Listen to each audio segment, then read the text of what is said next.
پوه شو مې کوي ما بیان چاته نه ناس دی وایي ناس وایي درا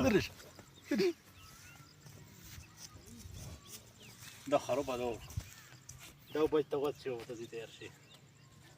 دا مخلوق باندې څه پوه شوئ که څوک پوهېږئ نو کمنټ کې وایي چې دا کوم مخلوق ده